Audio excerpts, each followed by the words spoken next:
जब भगवान खुद बंधन में दिखे तो एक देवता भी भ्रमित हो गया और उसका यह संशय उसे ले गया एक ऐसे स्थान पर जहां एक कौआ उसे भगवान का रहस्य समझाने वाला था। रामायण का वह भयानक युद्ध, लंका की धरती जहां हर दिशा में केवल गर्जना, अग्नि और विनाश था। वानर सेना और राक्षस सेना भीषण युद्ध में भिड़ी थीं।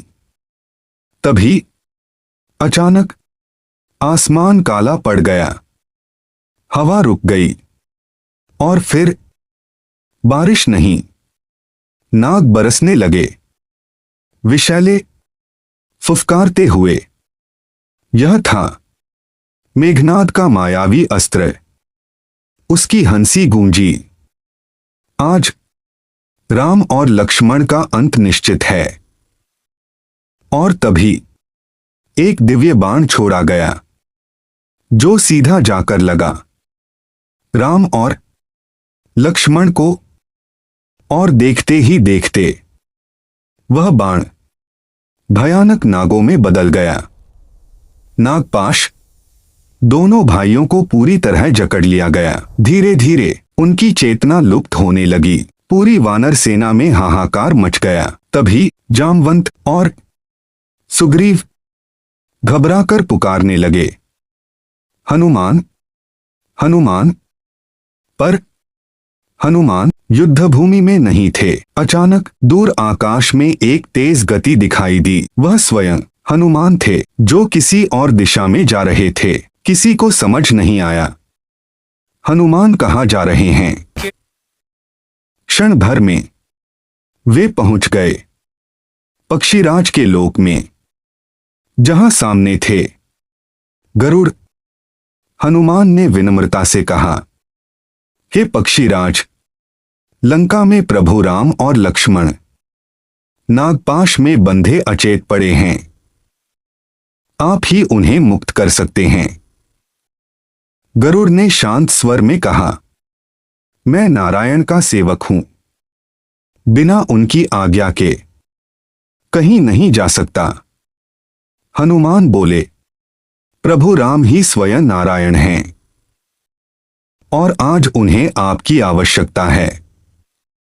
गरुड़ कुछ क्षण मौन रहे, फिर बोले, जो स्वयं बंधन मुक्त हैं, उन्हें कोई बंधन कैसे बांध सकता है? या तो वे नारायण नहीं, या यह कोई गहरी माया है। यहीं से गरुड़ के मन में एक संशय जन्म लेता है। पर हनुमान की भक्ति के आगे गरुड़ झुक जाते हैं और दोनों लंका की ओर प्रस्थान करते हैं। जैसे ही गरुड़ युद्धभूमि में पहुंचे, तब उनके मन में सभी नाग भय से कांप उठे। उनकी फुफकार थम गई और पल भर में सभी नाग भाग खड़े हुए। नागपाश टूट गया, राम और लक्ष्मण मुक्त हो गए। पूरी सेना में खुशी की लहर दौड़ गई। लेकिन गरुड़ के मन में अब भी वही प्रश्न था। गरुड़ सोचने लगे, जो स्वयं नारायण हैं, उन्हें मेरी आवश्यकता क्यों पड़ी? उत्तर की खोज में वे पहुंचे नारद के पास, फिर ब्रह्मा, फिर विष्णु और अंत में शिव के पास। पर शिव ने कहा, तुम्हारी शंका का समाधान एक कौआ करेगा। गरुड़ चकित रह गए। गरुड़ पहुंचे नीलगिरी पर्वत। वहां उन्होंने देखा अनेक ऋषि और देवता पक्षियों के रूप में बैठे हैं और उनके मध्य काकभुषुंडी राम कथा सुना रहे हैं।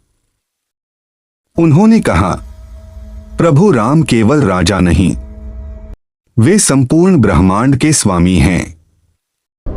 उनकी माया सबसे बड़े ज्ञानी को भी भ्रमित कर सकती है। फिर उन्होंने अपना अनुभव बताया। जब मैंने प्रभु को साधारण बालक समझा और उन्हें पकड़ने की कोशिश की, तो जहां जहां मैं उड़ा, प्रभु का हाथ मेरे साथ ही रहा। अंत में मैंने उनके भीतर असंख्य ब्रह्मांडों के दर्शन किए और उसी क्षण मेरा अभिमान समाप्त हो गया। कथा समाप्त हुई। गरुड़ की आंखों में आंसू थे। अब उन्हें समझ आ चुका था कि भगवान को समझना शक्ति से नहीं, भक्ति और विनम्रता से संभव है। क्योंकि जहां ज्ञान होता है वहीं अभिमान समाप्त हो जाता है। अगर आपको भी काकभुशुंडी और गरुड़ के अभिमान की कहानी अच्छी लगी हो तो लाइक और सब्सक्राइब करें, इससे हमें बहुत सांत्वना मिलती है। जय श्री राम।